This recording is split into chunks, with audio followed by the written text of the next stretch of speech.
Looking at example 6 on section 7.2. So this says find the antiderivative or the definite integral, whichever you prefer, of this function here.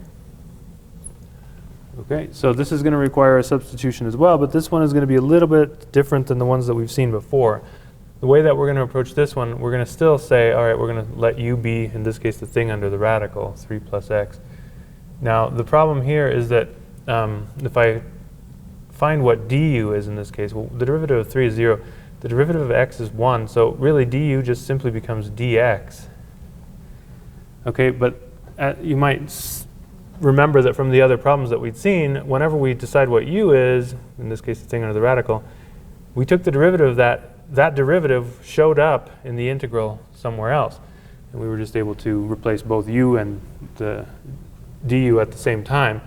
Now in this case, we've got this x here that's a problem. What are we going to do with that x? What we can do is solve this thing for x. So x is going to be equal to u minus 3.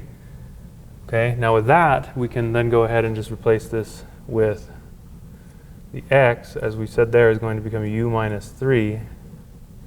And then that thing under the radical, it's still got the radical, but the thing under it is now going to be u. And then dx is simply going to turn into du. So that's the integral that we get. How are we going to do this one? Well, this one we can do by rewriting this as a fractional exponent. So we get u minus 3, and then times u to the 1/2 power. And then we can go ahead and distribute that u to the 1/2 power, and we'll get. Now remember, when you multiply the same base with different exponents, what do you do with the exponents? You add them. So I've got a first power here, I've got a 1/2 power here. Add those together, we get a 3/2 power. And then when I distribute to the next one, I just get 3u to the 1/2. Now we've got power functions, so we can go ahead and use the power rule on that. The power rule says that we raise the power by 1, so we're going to get u. If I add 1 to the 3/2 power, I get 5/2. And then whatever number I get up here, I flip that number over, and that's the number that goes in the front. That's the power rule for integration. The next one will do the same thing, only in this case I'm going to go ahead and leave the 3. I'm going to leave a little bit of room here for the number I'm going to put. I'm going to raise that by 1, get 3/2 power there. Then I'm going to take that number and flip it over and get 2/3. And then I have my plus c. Let's simplify that by multiplying the 3 with the other constant. So I get 2/5 u to the 5/2. Now the 3 and the 3 will cancel there, so I'm going to get minus 2u to the 3/2 power.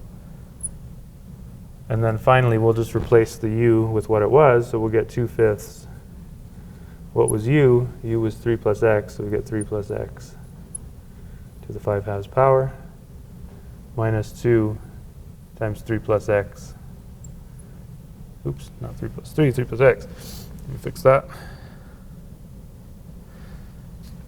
3 plus x here to the 3/2 power. And this is fine to just leave the answer with the fractional exponents like this. So that's it.